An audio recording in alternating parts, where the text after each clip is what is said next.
नमस्कार। Welcome to Sunrise NGO health series. First of all मैं अपना इंट्रोडक्शन देना चाहता हूँ। मैं doctor Ajay Kumar Mishra, neuro psychiatrist, Motilal Nehru hospital Prayagraj से। फ्रेंड्स, आजकल कोविड का माहौल है। आज क्या 2 साल से कोविड का माहौल चल रहा है। बट अगर देखा जाए तो उस कोविड के माहौल में हम लोगों ने क्या किया? कुछ नहीं। अपनी बीमारी से बचत के लिए भी हम लोगों ने कुछ भी प्रिकॉशन लेना ज़रूरी नहीं समझा। फर्स्ट जब दौर कोविड का आया तो हम बहुत सैनिटाइज़र यूज़ करने लगे, मास्क लगाने लगे, बाज़ार के भीड़-भाड़ वाले इलाकों में नहीं जाते थे। तो उससे क्या हुआ कि हमारी बीमारियों का दौर थोड़ा-सा कम हुआ और डेथ रेट भी ना के बराबर था। दूसरा दौर आया, हम थोड़े से लापरवाह हुए।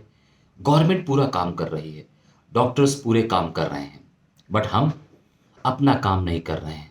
भीड़-भाड़ वाले इलाकों में जाते हैं, वहाँ जाके शॉपिंग करते हैं, सब कुछ करते हैं, बाहर की चीज़ों को खाते हैं, साफ-सफाई का ध्यान नहीं रखते। मैं मार्केट में देखता हूँ, जब भी मैं हॉस्पिटल की तरफ जाता हूँ या उधर से निकलता हूँ, तो मैं देखता हूँ भीड़-भाड़ वाले इलाकों में लोग लापरवाह हैं, बिल्कुल अपने हेल्थ को लेके सजग नहीं हैं, मास्क का इस्तेमाल करते नहीं हैं और जो मास्क लगा के घूमता है उसको ऐसे देखेंगे जैसे क्या हो गया। ये तो शहरी इलाकों की बात बता रहा हूँ। गाँव के इलाकों में बताया जाए तो वो तो बीमारी को बीमारी मानते ही नहीं। फर्स्ट दौर में तो कोई बीमारी नहीं मानते थे। सेकंड दौर और थर्ड दौर में अब ये कंडीशन है कि वो उस बीमारी को बीमारी मानने लगे हैं और थोड़ा-सा चीज़ों का ध्यान रखने लगे हैं। गवर्नमेंट अपना काम कर रही है, प्रोटोकॉल हम फॉलो नहीं करते, गवर्नमेंट लॉकडाउन लगाती है। अगर आप बीमारी से बचने के लिए अपना ध्यान रखना शुरू करें और डेथ रेशियो और बीमारियां कम निकलें, केसेस कम निकलें, तो गवर्नमेंट क्यों लॉकडाउन लगाएगी? क्यों वो आप पे जो है आपको बेरोजगार करेगी या दूसरी दिक्कतों में आपको डालेगी? आप जब दिक्कत में आते हैं तो ज़ाहिर सी बात है कि गवर्नमेंट भी दिक्कत में आती है। पैसे की दिक्कत हो, जॉब लॉसेस हों, बहुत सारी दिक्कतें आती हैं। चलिए, ये तो कोविड से रिलेटेड बातें रहीं। मैं चूँकि एक मनोचिकित्सक हूँ, न्यूरोसाइकियाट्रिस्ट हूँ, तो मैं ये बताना चाहता हूँ कि इस कोविड की वजह से आपके दिमाग पे क्या-क्या असर पड़ा है, कौन-कौन सी बीमारियाँ आई हैं। जैसे हम घबराहट या एंग्ज़ायटी की बात करें, डिप्रेशन अवसाद की बात करें या ऑब्सेसिव कंपल्सिव डिसऑर्डर जिसे ओसीडी कहते हैं, वो काफ़ी बीमारियाँ कोविड की वजह से बढ़ी हैं। अगर हम मनोरोग के बीमारियों की बात करें, तो कोविड से पहले हम इतना ज़्यादा अवेयर नहीं थे दिमाग की बीमारियों से लेके। लेकिन इस कोविड में डिप्रेशन का रेशियो जहाँ 30% हुआ करता था, वहाँ जाके सीधा उछाल मारा और 70 टू 75% रेशियो पे पहुँच गया है। उसके बहुत सारे कारण हैं। एक तो कोविड का न्यूज़ सुन के डर लगना, जॉब चले जाना, पैसे की तंगी होनी, ऐसे बहुत सारी दिक्कत हैं जिसकी वजह से लोगों को डिप्रेशन आया। अब हम डिप्रेशन की बात करें तो डिप्रेशन में सिम्पटम्स क्या होते हैं? अमेरिकन साइकियाट्री सोसाइटी के हिसाब से इसमें 11 सिम्पटम्स होते हैं, जिसमें से 6 सिम्पटम्स 5 या 6 सिम्पटम्स अगर 14 दिन तक 2 वीक्स तक प्रेज़ेंट हो, तब उसे हम डिप्रेशन की डायग्नोसिस बताते हैं। जैसे बहुत ज़्यादा सोचते रहना, सैड मूड रहना, 24/7 सैड मूड, उदासी रहना, बिल्कुल अच्छा नहीं लगना किसी चीज़ में, वर्थलेसनेस, गिल्ट फ़ील करना, कुछ भी अच्छा नहीं लगना और दिमाग में सुसाइड जैसे थॉट्स आना। ये क्रॉनिक स्टेज की बात बता रहा हूँ कि आपको दिमाग में सुसाइड जैसे थॉट्स आने लगते हैं। अब जी अगर मैं डिप्रेशन या दिमाग से रिलेटेड बीमारियों की बातें करूं, तो हमारे पास वक्त नहीं रह जाएगा। चूँकि ये मेरा पहला वीडियो है, मैं आपको पहला वीडियो में ही थोड़ी-सी जानकारी देना चाहता हूँ। इसके बाद मैं आपको लगातार वीडियोज़ अपने दिमाग से रिलेटेड बीमारियों के बारे में बहुत सारे वीडियोज़ आपको दूँगा और मैं ये चाहूँगा कि इन बीमारियों के अलावा भी अगर आप कुछ हमसे जानना चाहेंगे, तो मैं उसके बारे में भी बताऊँगा। अब जी दिमाग की बीमारियाँ होती कैसे हैं? हम दूसरे डॉक्टर्स के पास जाते हैं और हमको दिमाग में कुछ भी दिक्कतें शुरू हुई, जैसे पूरे बॉडी में दर्द शुरू होना, उदासी होना, तो हमको लगता है हमारा शरीर वीक हो गया और हम मल्टीविटामिन या सिरप की तरफ जाने लगते हैं। फिर हम जाके ढेर सारी इन्वेस्टिगेशन कराते हैं, सीटी, एमआरआई और भी जो बड़ी-बड़ी जाँचें होती हैं, वो सब हम कराने लगते हैं। रिजल्ट ज़ीरो निकलता है, कुछ भी आपको उस बीमारी इन्वेस्टिगेशन में नहीं मिलता है। क्योंकि ये तो जी अपने दिमाग में केमिकल लोचा होने की वजह से होता है। न्यूरोकेमिकल्स, न्यूरोट्रांसमीटर्स, उसका उतार चढ़ाव होता है। दिमाग में एक सेरोटोनिन नाम का एक न्यूरोट्रांसमीटर्स है, जब दिमाग में उसकी कमी हो जाती है तो उसे डिप्रेशन हो जाता है। अब इस डिप्रेशन में हमको बचना कैसे है?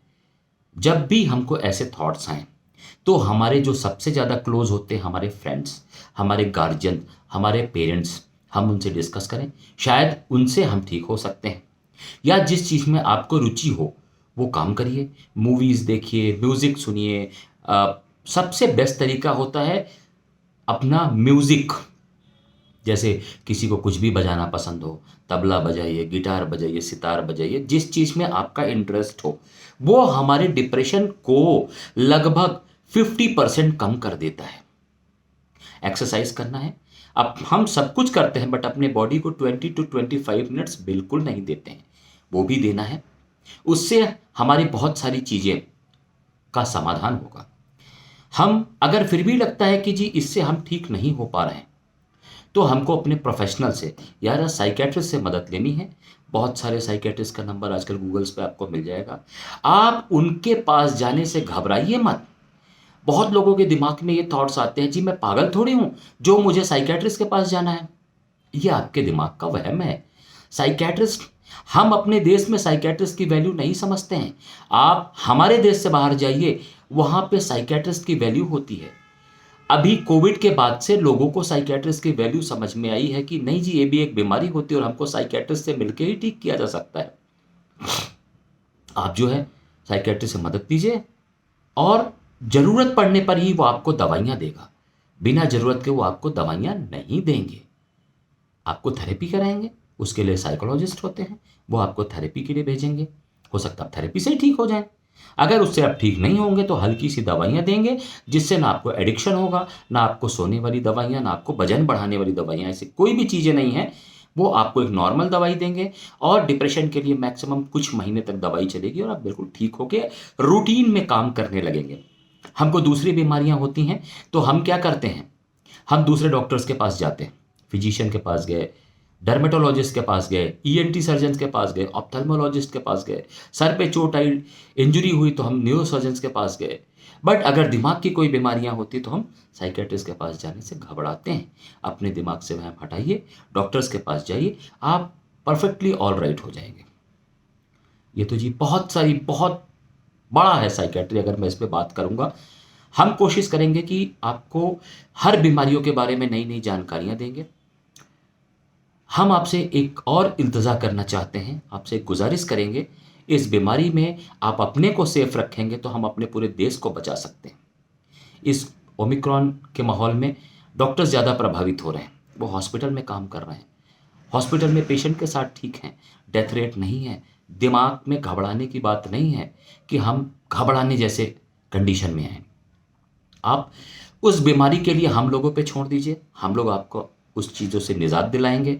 बट आप एक काम करिए, आप अपने आप को सेफ रखिए, अपने घर वालों को सेफ रखिए। अगर आप बाहर निकलेंगे, घूमेंगे तो वो बीमारी आपको पकड़ेगी।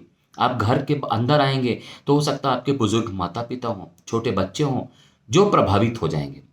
और दिमाग से इस चीज़ को निकाल दीजिए कि बीमारी जवान, बुजुर्ग, बच्चे, अमीरी, गरीबी नहीं देखती। बीमारी किसी को भी हो जाती है, वो जवान को भी होती है, गरीब को भी होती है और अमीर को होती है। कोई पैसा किसी बीमारी से नहीं बचा सकता है, वो सिर्फ और सिर्फ आप बचा सकते हैं। सैनिटाइजर की 2 बूंद हाथों में रगड़ना है, हाथ को अच्छे से धोना है, बाहर से आके कपड़े को बाहर निकालना है, हरी सब्जियों का, अच्छे फ्रूट्स का सेवन करना है, मास्क लगा के बाजार में जाना है। किसी ऐसे भीड़ भाड़ वाले इलाकों में जाएं तो अपने मास्क को बाहर ही, वापस घर आके बाहर ही फेंक दें और अपने साफ सफाई का पूरा ध्यान रखें। बस, बहुत समय ले लिया आपका कीमती समय। आज के लिए बस इतना ही। अगली बार हम एक नई बीमारी के साथ आपके सामने फिर प्रस्तुत होंगे और हम ये चाहेंगे, इसको देखने के बाद अगर आपको लगे आप अपनी तरफ से कुछ मुझसे पूछना चाहते हैं तो उसका भी मैं वीडियो आपको भेजूंगा। नमस्कार।